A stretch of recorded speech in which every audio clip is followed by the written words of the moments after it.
It's a 3-hour journey from Shakila's home to the center of Kabul. But each morning, she and other women make this walk, driven by hunger and the need to feed their children. Their destination is this bakery, one of many across the capital, where crowds of women now sit patiently every day, quietly hoping for handouts. So all the women have been pressing pieces of paper with their phone numbers into our hands. They're desperately hoping that maybe we can help them. Shakila tells us on a good day, they might get 2 or 3 pieces of bread. And every morsel counts. Were you doing this a year ago, or has the situation become worse in the last year?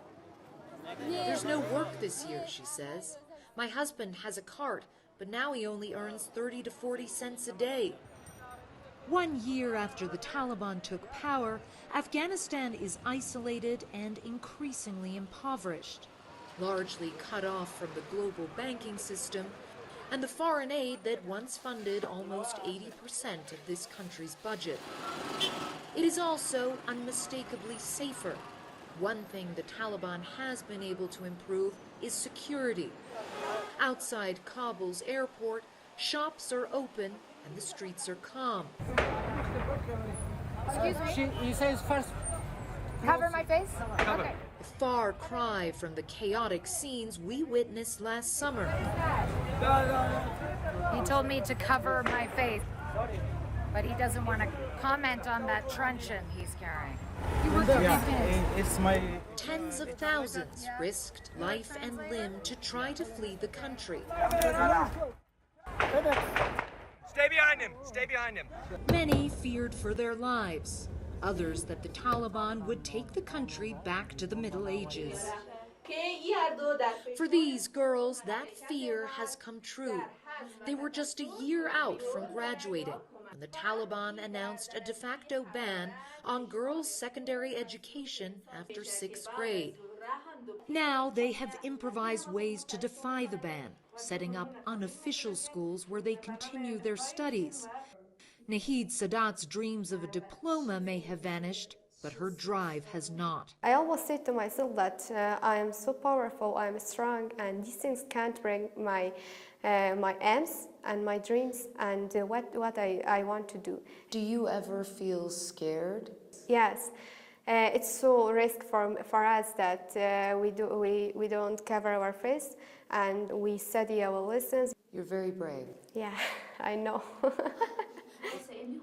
Girls' education is one of the main reasons no country in the world has yet recognized the Taliban government.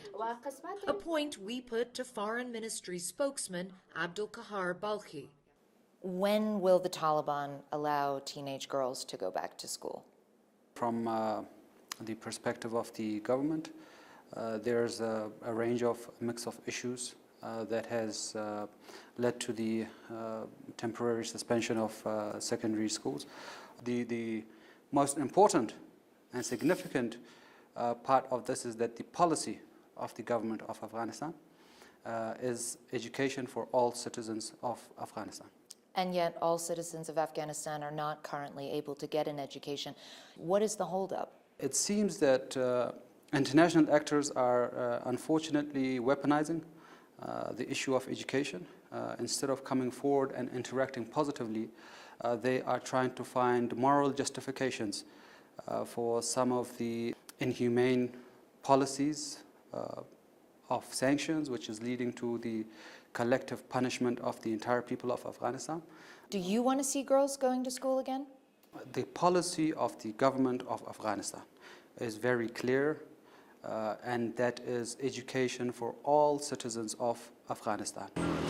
The Taliban says it wants to see peaceful and positive relations with all countries, including the U.S.